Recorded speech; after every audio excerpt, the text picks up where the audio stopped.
किंवा मग काल जे प्रस्ताव आले होते 3 मोकळ्या जागा, 3 मोकळी मैदानं ह्याला रेसिडेन्शियलमध्ये कन्वर्ट करणं. म्हणजे एक मैदान फुटबॉलपटूंसाठी होतं, त्याच्यातून अनेक फुटबॉलर्स असे आहेत जे देशासाठी खेळलेत, देशाच्या टीमसाठी खेळलेत.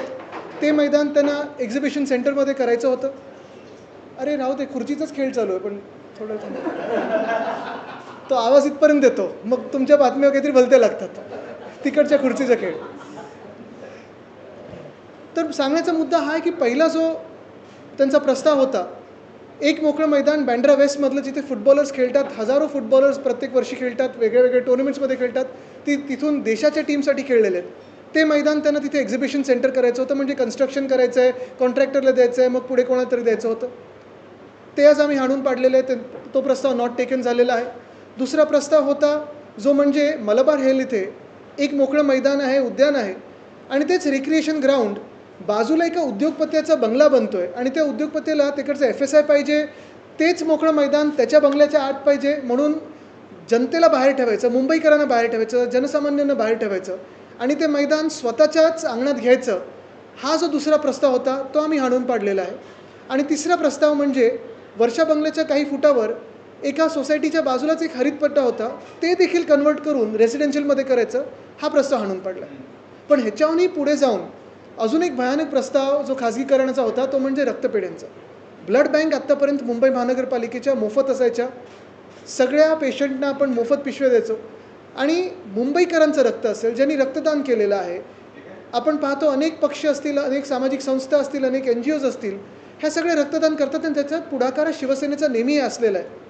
शिवसेना उद्धव बाळासाहेब ठाकरे पक्षाचाच वर्ल्ड रेकॉर्ड आहे रक्तदानामध्ये 2010 सालीचं. आत्ता पण आपण पाहतोय वंदनीय हिंदुराव सम्राट बाळासाहेब ठाकरेंची जन्मशताब्दी आहे, त्यानिमित्ताने अनेक लोकांनी रक्तदान शिबिरं घेतलेली आहेत. आणि हे रक्त आपण सगळं रक्तदान करून या रक्तपेढ्यांना देतो. आणि तीच मुंबई महानगरपालिका, तीच सुधार समिती आज प्रस्ताव आणणार होती की ह्याचं खाजगीकरण करून जे मोफत आपण पेशंटना द्यायचो त्यांना कमीत कमी 1100 रुपये आणि मग जी काही महागाई वाढत चालली आहे त्याच फॅशनमध्ये वाढवायचं. ह्या सगळ्या प्रस्तावांचा मी विरोध केला. काल देखील मी पत्रकार परिषद घेऊन सांगितलं होतं की ह्याच्यात ज्यांचा हात नसेल किंवा ज्या पक्षांचा हात नसेल ते सगळे विरोध करतील. आज मला आनंद आहे की आजच्या सुधार समितीमध्ये हे सगळे प्रस्ताव पुन्हा पाठवले गेलेले आहेत. पण यांना दफ्तरी दाखल करणं गरजेचं आहे, रद्द करणं गरजेचं आहे. तर आणि तरच मी मान्य करीन की हे सगळे प्रस्ताव पुन्हा मागे गेलेले आहेत. एक मोठं यश आम्हाला मिळालेलं आहे. पहिला टप्पा मुंबईकरांचा हा यशस्वी ठरलेला आहे. पण प्रत्येक अशा प्रस्तावावर आमची नजर राहील आणि ह्याच्यात कोणाचा हात आहे, मग भाजपचा हात आहे की मिंदेंचा हात आहे, हे स्पष्ट होत जाईल आणि लोकांसमोर येत जाईल. तुम्ही थेट असं कळलंय की देवेंद्र फडणवीस मुख्यमंत्री त्यांना देखील कॉल केला होता आणि या संदर्भात नाही, असा कॉल कुठचाही झाला नव्हता. जेव्हा आमचं अधिवेशन सुरू होतं तेव्हा एका मैदानासाठी मी मुख्यमंत्री महोदयांना भेटलो होतो. तरी देखील कारण माझ्या पण कानावर आलं आपल्याच माध्यमातून की त्यांनी लक्ष घातलं, त्यांनी याची दखल घेतली. काल पत्रकार परिषद असेल किंवा जे काही आपण पाहतोय पक्षांमध्ये, कारण मी काल भाजपला पण अपील केलं होतं, मी आपल्याच माध्यमातून भाजपला देखील अपील केलं होतं की जर त्यांचा ह्या प्रस्तावाला पाठिंबा नसेल तर त्यांनी याचा विरोध करणं गरजेचं आहे. तर आज जर त्यांनी दखल घेतली असेल तर मी आभार मानीनच. पण महत्त्वाची गोष्ट आत्ता काही करण्यापेक्षा किंवा बोलण्यापेक्षा जेव्हा खरोखर हे तिन्ही प्रस्ताव RG टू रेसिडेन्शियलचे खारिज होतील, दफ्तरी दखल होतील, रद्द होतील आणि ब्लड बँक प्रायव्हेटायझेशनचे प्रस्ताव रद्द होतील, मला कुठेही कमीपणा नाही. मी जाऊन त्यांचे जाहीरपणे आभार मानीन त्यांना भेटून. एक महत्त्वाचा निर्णय केला, तुझी भूमिका घेतली, खास करून उद्योगपतीच्या बाबतीत तुम्ही उल्लेख केला की गार्डन होतं ते घेण्याचा आमचा करण्याचा प्रयत्न होता. असाच एक प्रकार पंचनगरमध्ये देखील घडलाय. निर्मल एज्युकेशन सोसायटी खाजगी संस्था आहे, त्या संस्थेने एक उत्पन्न घेतलेला आहे, तो क्लिअर झाला आहे. मध्ये बावनकुळे होते, आपल्या पक्षाचे आमदार जम्मू अभ्यंकर देखील होते. या बाबतीत आपण भूमिका घेणार आहे का? नक्कीच आम्ही घेणार आहोत. आपण पाहिलं असेल सर्व मुंबईमध्ये आता आज पण एक मैदान परत ढापण्याचा प्रकार होता, तिथे देखील आमचे आमदार महेश सावंतजींनी आंदोलन केलेलं आहे. तिथे आमचे निशिकांतजी पण आंदोलन करत होते, जे नगरसेवक आहेत. अनेकदा असं होतं की आमदारांना जेव्हा एखादं इन्व्हाइट येतं तेव्हा तुम्हाला बोलवलं जातं की सरकारी कार्यक्रम आहे, पण पूर्ण गोष्ट सांगितलं नसेल. पण जी काही महत्त्वाची गोष्ट आहे बघा, कुठेही जर काही चांगलं होत असेल, जनतेसाठी अजून सुसज्ज काहीतरी होत असेल, परवडणार होत असेल, मोफत होत असेल, कुठेही विरोध नाही. पण कुठच्याही सेवेला किंवा कुठच्याही मुंबई महानगरपालिका असेल अथवा शासकीय वस्तू, जागा, सेवा ही खाजगीकरण होऊन कोणाच्या तरी खिशात जाणार असेल, मालकी हक्काची होणार असेल तर त्याला आमचा विरोध राहील. जर सेवा सुधारणार असतील, कोणीतरी पुढे पाऊल चांगलं करत असेल, मुंबईसाठी असेल, महाराष्ट्रासाठी असेल, तर आम्ही त्याचा विचार करू.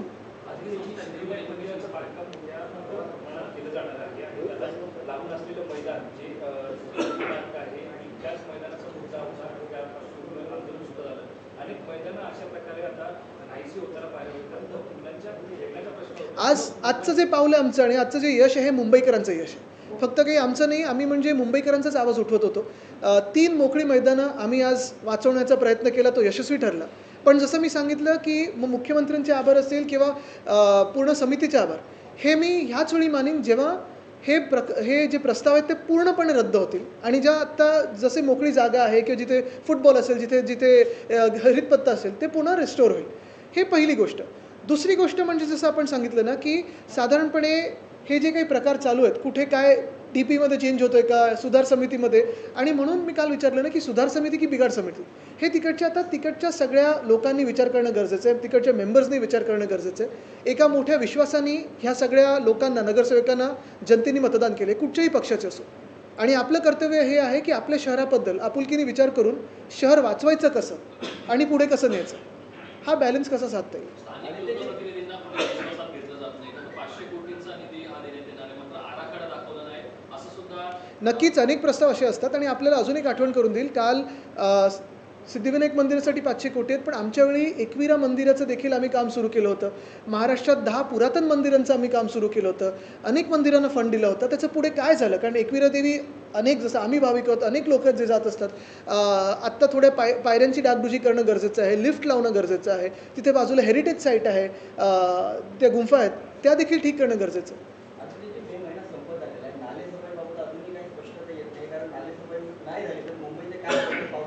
मुंबईचं काय होणार आहे आपण दिसणं बघणार आहेत, कारण मुंबईचे हाल आत्ता आपण पाहतोय, पाण्याचे कट लागलेले आहेत. गारगई धरणाच्या मागे पलट आहेत, पण डिसॅलिनेशनचा जो प्रस्ताव आमचा होता तो प्रोजेक्ट पूर्ण केला असता या लोकांनी, तर आत्तापर्यंत मुंबईला पाणी आलं असतं, कुठेही कट लागण्याचा प्रश्नच नव्हता. मुळात गोष्ट ही आहे, आपण पाहिलं असेल, नुसतं 10% नाही, अनेक ठिकाणी जास्ती टक्के पाणी कट लागलेलं आहे, प्रेशर कमी येतं आहे, वेळ भयानक कुठची तरी भलती करून टाकलेली आहे. रस्त्याचा जर तुम्ही हाल बघितले तर अनेक रस्ते जे सेंट्रलाइज्ड 2 वर्षापूर्वीपासून सुरू झाले होते ते पूर्ण नाही झाले. जसं कोळीवाड्यामध्ये आमच्या, मी अनेकदा हा विषय घेतलेला आहे की सेंट्रल कुठचं तरी काम सुरू होतं, तिथे वॉर्डाचं काम वॉर्डांनी पूर्ण केलेलं आहे, पण हे जे काही सेंट्रल कामं दिली होती, कोळीवाड्यातला महत्त्वाचा रस्ता सेफ स्टेजवर तरी आणलं आहे का तुम्ही? मग आम्ही किती आंदोलनं करायची आणि कशावर बोलायचं हा एक विषय असतोच, पण प्रत्येक गोष्टीत तुम्हाला आंदोलन, प्रत्येक गोष्टीत काही तिथे राडे झाल्यानंतरच तुमचे डोळे उघडणार आहेत का? साधी गोष्ट आहे, रस्ता एवढे वर्ष लोक बनवत आलेले आहेत, एक रस्ता आहे जो तुम्हाला जेवढं झेपतोय तेवढंच करा, पुढचा कशाला खोदून ठेवता? मुद्दा होता की नालेसफाईसोबतच रस्त्यांचा सुद्धा प्रश्न होता. अनेक रस्ते मुंबईमध्ये करून ठेवण्यात आलेले आहेत. पावसाळ्या पार्श्वभूमीवर सकल भागात पाणी साचतं आणि त्या ठिकाणी सुद्धा बरेच खड्डे निर्माण होतात. नाले खड्ड्यांनी रस्ते असे प्रश्न निर्माण होतात. ज्या पार्श्वभूमीवरती कामं केली जात आहेत त्या तारखेच्या 31 तारखेच्या रस्ते पूर्ण काय? हे तुम्ही आणि मी दोघंही फिरतोय आपण, जसं आपण आधी देखील फिरायचो, आपल्याला आठवत असेल, मी प्रेसला घेऊन महापौरांच्या सोबत AMC DMC सगळे घेऊन फिरायचो.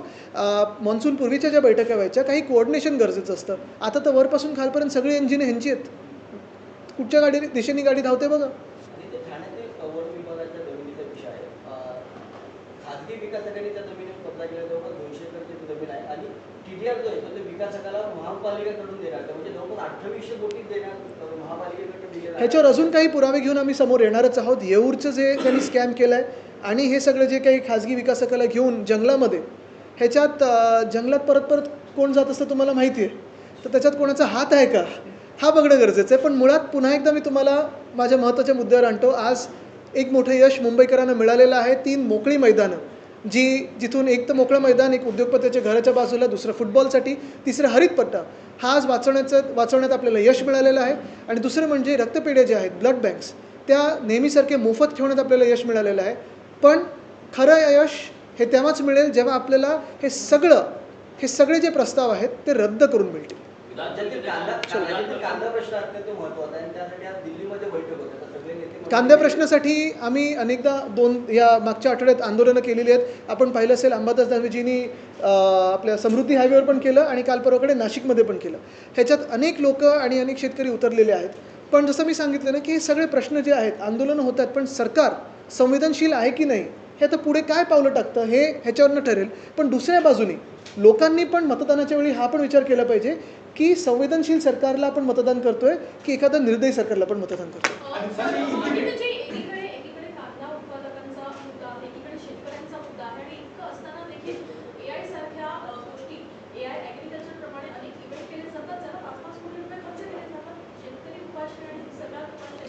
नाही, मी एकच सांगेन की कुठच्याही AI किंवा तशा ह्याच्या तंत्रज्ञानावर, कारण हल्ली AI म्हणजे मंत्री वाटेल ते बोलत असतात, पण ह्या तंत्रज्ञानावर कुठेही आपण मागे गेलो नाही पाहिजे.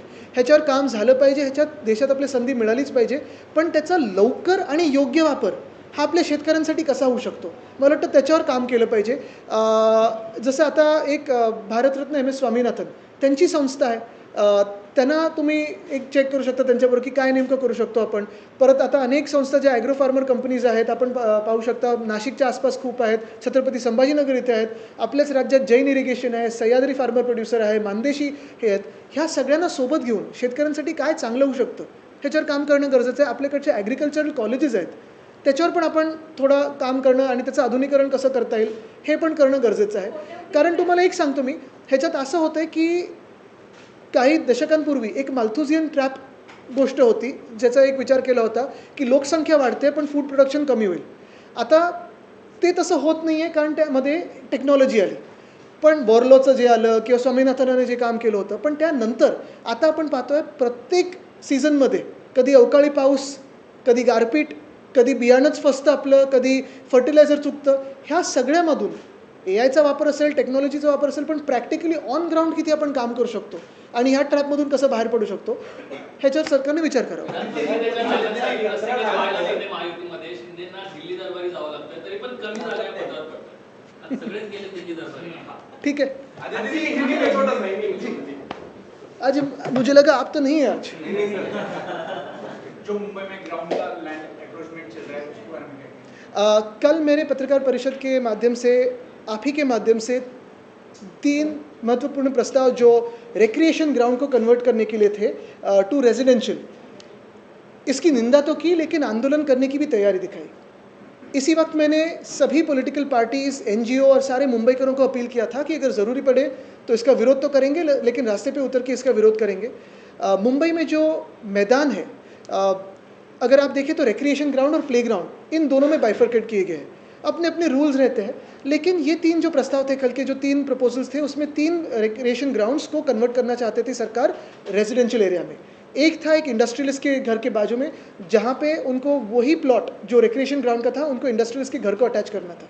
दूसरी बात थी एक फुटबॉल ग्राउंड की, जिस फुटबॉल ग्राउंड पे बहुत सारे खिलाड़ी ऐसे बन चुके हैं जो अभी नेशनल टीम के लिए खेलते हैं, वो भी उनको लेके एग्जीबिशन सेंटर करवाना था. और तीसरा था जहाँ मुख्यमंत्री महोदय रहते हैं उनके बाजू में ही बगल में एक ग्रीन जोन है, उसको कन्वर्ट करना था रेजिडेंशियल में.